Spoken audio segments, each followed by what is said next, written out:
Shalom, Assalamualaikum warahmatullahi wabarakatuh. Perkenalkan saya Yusuf Bokol Diken dengan NIM 280600163, asal dari Kabupaten Merauke, usia 22 tahun. Untuk outline-nya saya bagi jadi ada 6 bagian. Yang pertama, jika saya menjadi kepala proyek di Kabupaten Merauke. Dan yang kedua, visi dan misi. Dan yang ketiga, bagaimana saya memulai proses memimpin. Dan yang keempat, menyampaikan tentang visi dan misi yang akan saya gunakan. Terus yang kelima, bagaimana menghadapi masalah internal dan eksternal dalam masa kepemimpinan saya nanti. Terus yang keenam, bagaimana gaya kepemimpinan saya atau gaya kepemimpinan apa yang akan saya pakai dalam memimpin proyek di Kabupaten Merauke. Nah, untuk yang pertama, jika saya menjadi kepala proyek di Kabupaten Merauke, pertama-tama saya akan meninjau berbagai potensi yang ada di Kabupaten Merauke dan mencari cara untuk menggunakan dan mengembangkan potensi tersebut untuk menciptakan manfaat ekonomi dan sosial yang lebih besar. Selanjutnya, saya akan bekerja dengan pemerintah daerah, juga petani, masyarakat, dan industri untuk menyusun strategi yang tepat untuk meningkatkan kesejahteraan, meningkatkan pendidikan, serta membangun ekonomi yang inklusif dan berkelanjutan di Kabupaten Merauke. Selain itu, saya juga akan memastikan bahwa proses pengambilan keputusan didasarkan pada kebutuhan lokal dan budaya.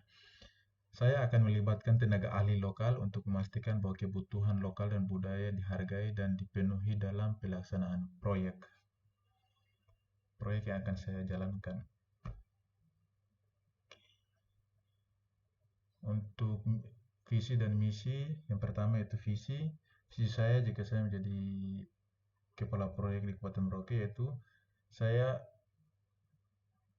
akan membangun ekonomi dan sosial di Kabupaten Merauke dengan cara yang aman, adil, dan berkelanjutan, serta memastikan bahwa kebutuhan lokal dan budaya dihargai dan dipenuhi.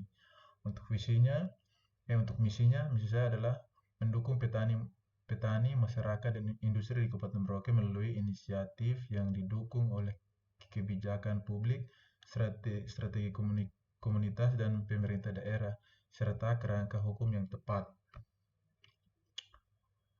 Bagaimana memulai proses? Jika saya menjadi kepala proyek di Kabupaten Merauke, saya akan mulai dengan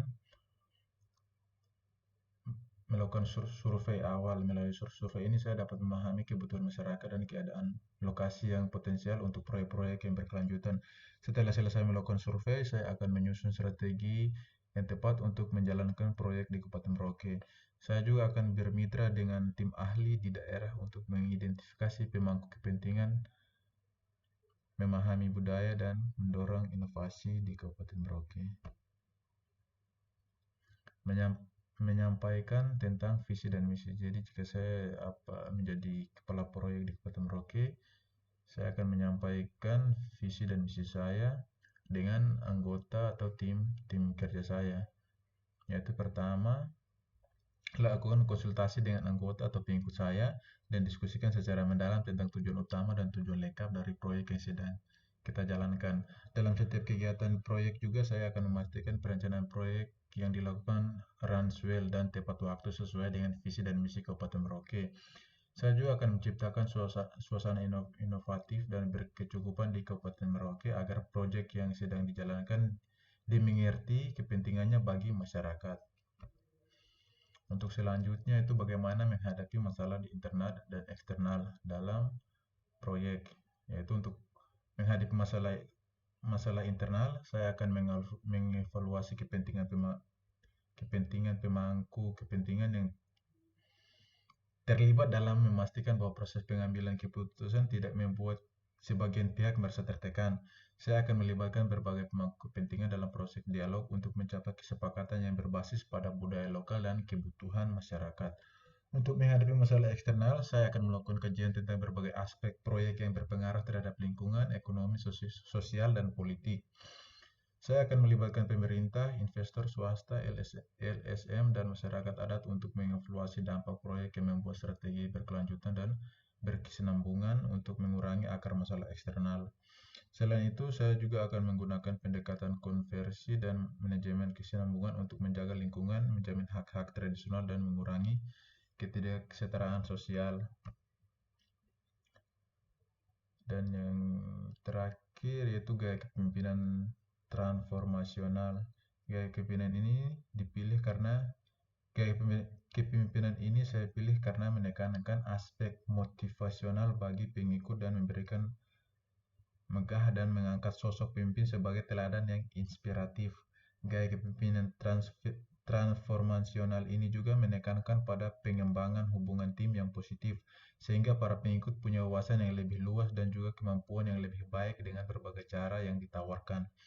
Sebagai contoh, ketika saya ingin memotivasi pengikut saya untuk mencapai tujuan yang telah ditetapkan, saya akan menggunakan pendekatan transformasi untuk menstimulasinya dengan memberikan arahan yang jelas dan menunjukkan teladan tentang tujuan tersebut. Saya juga akan berusaha untuk menciptakan suasana yang kondusif di mana para pengikut merasa dihargai, dihormati, dan dimengerti secara kontekstual. Dengan cara ini, motivasi dan hubungan antar pengikut pun bisa terbangun dan mempengaruhi presentasi proyek secara positif. Baik, sekian presentasi dari saya. Sekian dan terima kasih. Assalamualaikum warahmatullahi wabarakatuh.